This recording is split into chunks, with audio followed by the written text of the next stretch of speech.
이번 시간에는 여러분들에게 목 부위의 림프로에 대한 설명을 드리겠습니다. 우리 몸에 분포되어 있는 수많은 림프관과 림프절은 체내 표면 부위와 깊은 부위에 위치한 두 종류로 나누어집니다. 얕은 림프관과 림프절, 이게 이제 설명하는 건데, 피부 및 조직에 있는 얕은 림프관은 피부에 얕은 정맥을 따라서 주행을 하며, 얕은 림프절은 특히 목과 겨드랑이, 서해부 대부분에 집단적으로 분포되어 있습니다. 머리와 목 부위에서 시작되는 것을 경림프절, 배꼽 아래와 팔에서 시작되는 겨드랑이 림프절을 애관림프절이라고 하며, 다리하고 배꼽 사이에서 시작되는 것을 서해 림프절이라고 합니다. 이러한 얕은 림프절은 깊은 림프관을 통해서 깊은 림프절로 들어가게 됩니다. 깊은 림프관과 림프절. 깊은 림프관은 몸속에 깊은 혈관을 따라 주행하고 있으며, 깊은 림프절은 몸속의 장기 주위에서 집단적으로 분포하게 되어 있습니다. 깊은 림프관은 크게 가슴 림프관과 그다음에 오른 림프관으로 구분되고, 인체는 모든 림프는 두 개의 경로를 통해서 혈관으로 들어가게 됩니다. 자, 머리와 목의 림프로를 한번 보시기 바랍니다. 알륜을 믿고 있고, 아나하 림프관. 사실 림프는 전문가의 관점에서 전문가의 시점과 전문가들의 지도하에 봐야 될 부분이 있습니다.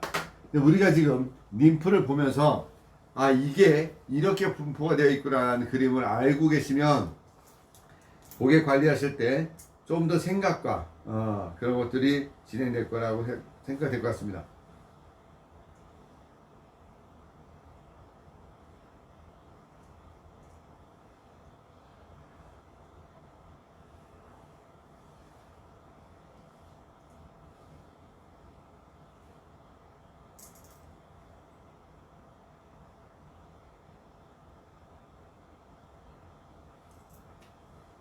한 번쯤 눈여겨보시라고 잠시 봤습니다.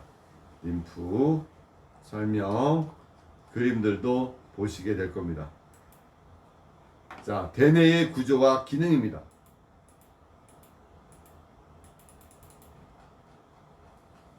중추신경계 CNS라고 합니다. 중추신경계는 뇌와 척수로 이루어져 있다.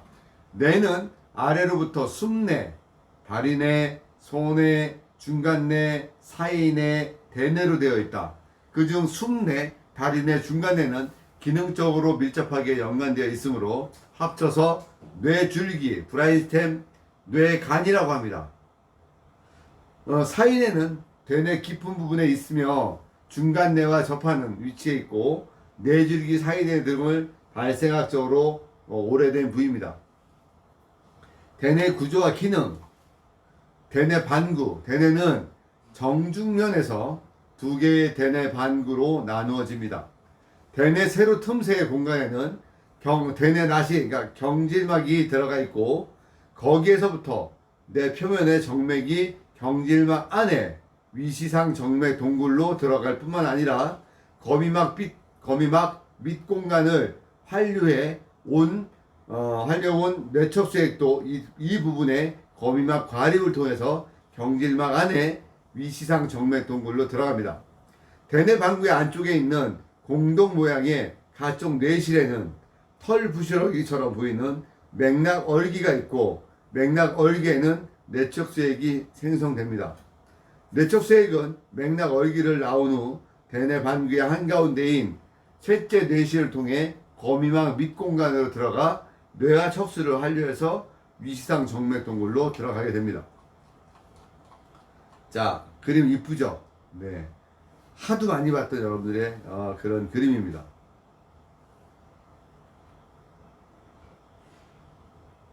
후디엽도 보고, 부정엽 보이고, 중심구, 그리고 측두엽, 전두엽, 이런 그림들로 대뇌 반구를 보여드립니다.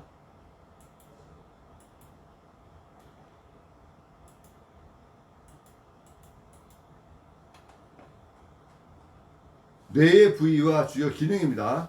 뇌의 주요 뇌간, 그리고 뇌간에는 연수, 교내, 중내, 소뇌가 있어요. 그죠? 보겠습니다. 연수, 척수의 상위 대뇌 중추, 심장, 호흡, 혈관, 운동 중추 사이의 양방향 전도, 생명의 뇌입니다. 교내, 뇌 각 부위에 인체 다른 부위 사이에 양방향 전도로 호흡에 영향을 줍니다. 중뇌는 양방향의 전도로 시각 및 청각 및 임펄스 전달합니다. 소뇌는 근육의 협응, 그래 평형과 자세를 유지합니다. 자, 사인의 간내, 시상하부, 체온, 수분, 밸런스, 수면주기, 식욕, 성적 흥분 조절하는 게 시상하부입니다. 시상은 다양한 신체 부위로부터 감각을 대뇌 겉질로 전달하는 부위입니다. 송과체, 솔방울쌤 송과체는 인체 내부에 시계를 맞추기 위해 인체 내부의 시계를 맞추기 위해서 외부 빛의 변화에 따른 멜라토닌의 분비량을 조절하는 겁니다. 대뇌는 감각, 지각, 정서, 의지적인 움직임, 의식의 기억이 되는 겁니다. 두 개의 그림을 잘 보십시오. 그죠? 뇌를 보고 그림을 보면 뇌가 이해가 안 되는데 뇌를 보고 그림을 보니 그 그림이 이해가 됩니다. 그죠? 이해가 될 겁니다. 아니, 이해를 하셔야 됩니다. 두 개의 그림을 그대로 그려서 설명한 겁니다. 네.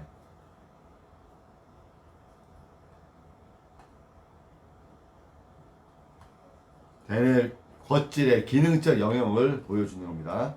청각 연합 영역, 1차 청각 영역, 의식적 사고, 그 다음에 2차 미각 영역 보이고 시각 피질 그림들도 보입니다.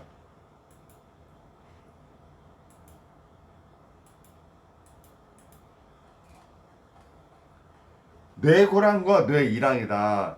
뇌 표면에 많이 있는 뇌고랑을 뇌고랑이라고 하고, 고랑과 고랑 사이에 끼어있는 부분을 부풀어 올라 이랑처럼 보이므로 뇌이랑이라고 한다. 뇌이랑, 뇌고하고 뇌희라고 얘기하는 거니까요.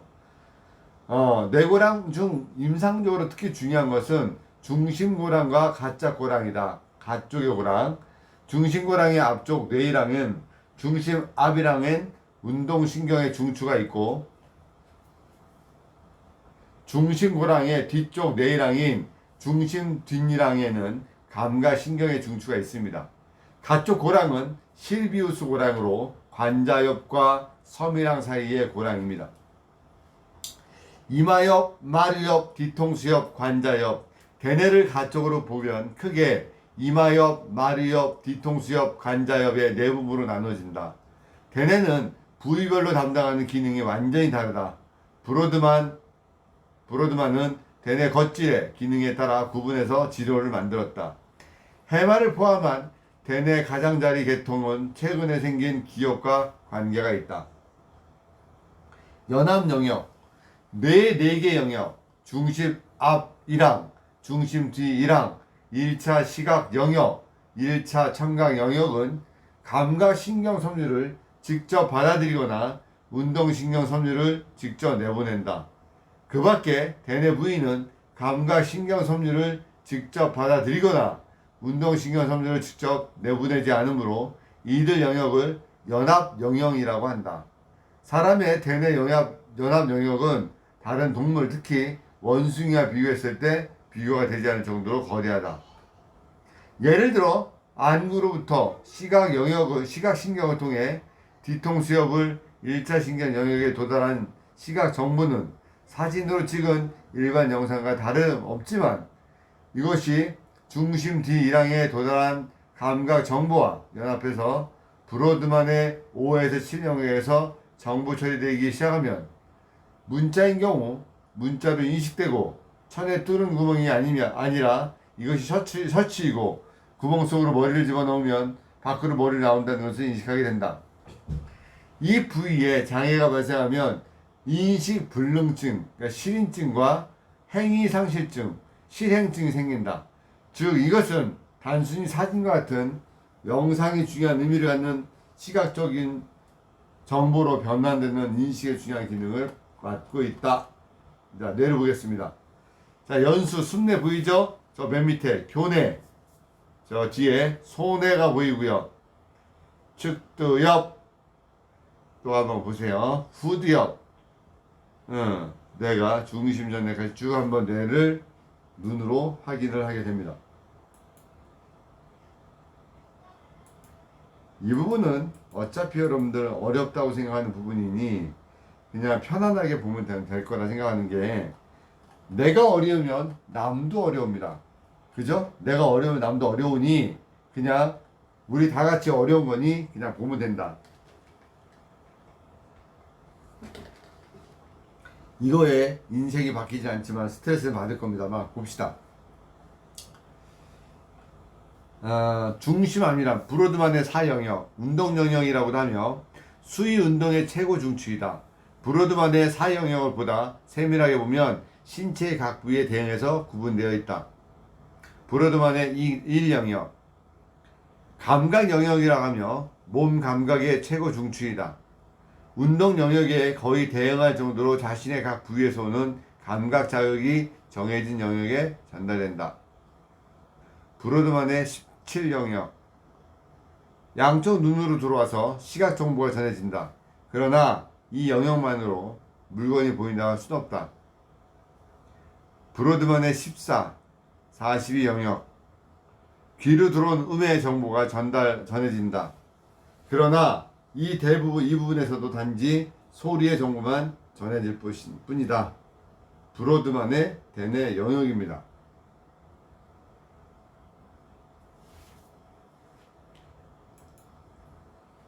자, 이것도 좀 봐야 되는 재밌는 부분이라.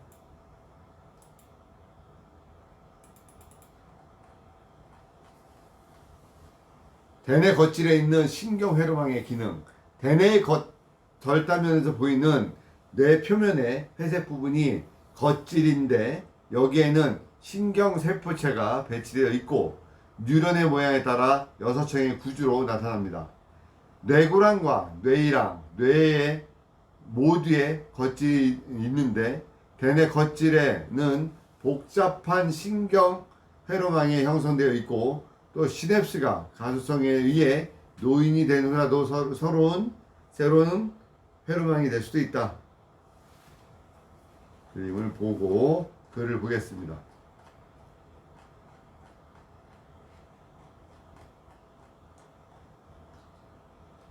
시상과 대뇌 바닥에 한편 뇌 중심의 회색 부분에는 신경세포체가 빽빽이 배치되어 있는데 여기에는 겉질이라고 하지 않고 시상과 대뇌 바닥핵이라고 하며 대뇌 겉질과는 전혀 다른 기능을 한다. 이렇게 잘라서 분홍색 부분에서 대뇌 겉질의 운동 영역과 감각 영역을 보여주는 겁니다. 파란 부분을 1차 감각 영역의 순서를 또 보여주는 겁니다.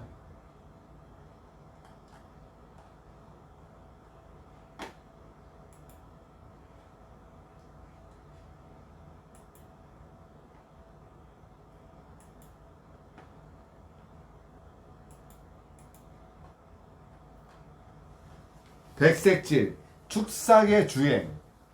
백색의 흰 부분이 백색질인데 여기에서 마리집이 휘감고 있는 축삭이 분포되어 있다.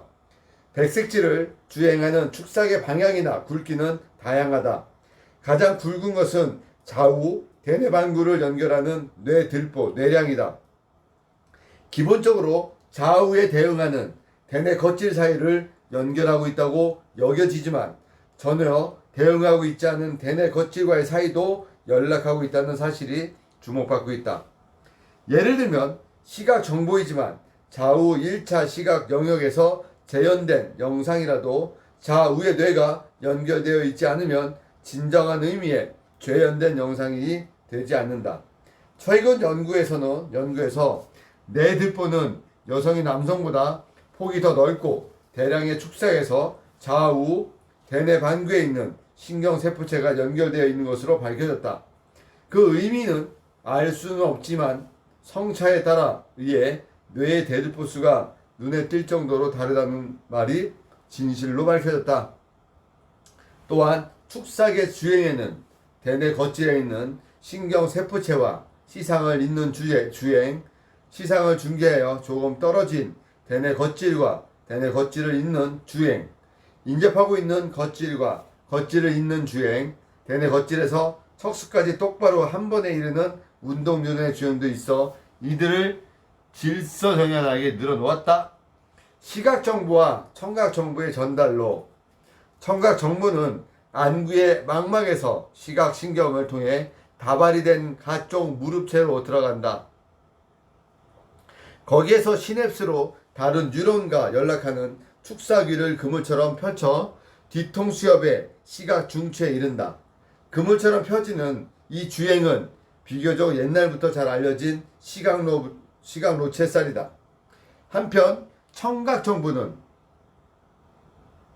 다발 모양의 축삭을 따라 안쪽 무릎 채로 들어간다. 거기에서 시냅스별로 다른 뉴런에 연락한 축삭은 그물처럼 펴져 관자엽의 중추에서 청각중추에 이른다. 이 주행을 청각로 부채살이라고 한다.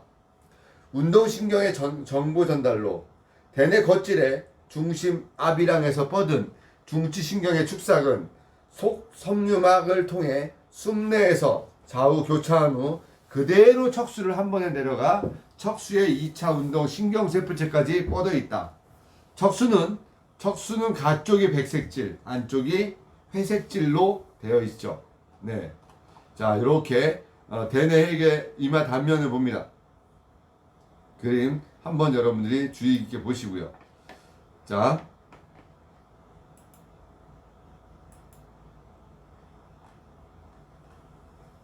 손의 구조와 기능입니다.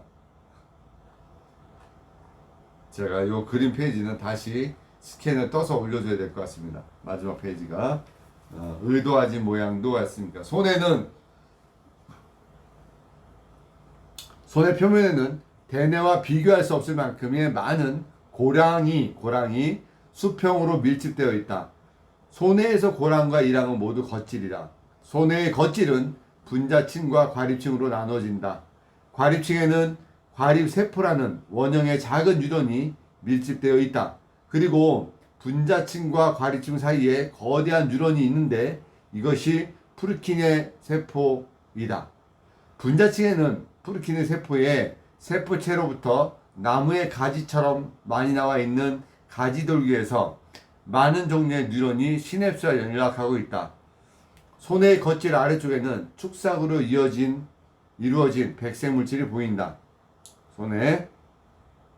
손에는 모든 감각신경에서 오는 정보가 집중되며 대뇌 겉질의 운동 영역과 척수가 상호 연락하는 신경회로를 형성하고 있다. 손해의 기능은 다음 세 가지로 요약할 수 있다. 1번, 운동을 적절하고 신속하게 시작한다. 두 번째, 매끄러운 협동 운동이 될 수 있도록 조절 기능을 수행한다. 세 번째, 근육의 긴장을 적당하게 유지하고 자세를 유지한다. 손의 한가운데 부분은 손의 벌레라고 하고 그 밖의 부분은 손의 반구라고 한다. 손의 벌레는 가슴, 배 등의 몸통 부분에 대응하고 손의 반구는 팔다리 운동에 대응하게 된다. 까지 오늘 요 손해와 손해 구조의 기능까지 해서 오늘 파트는 이렇게 정리하고요. 또 주어진 시간에 뵙도록 하겠습니다. 고생하셨습니다.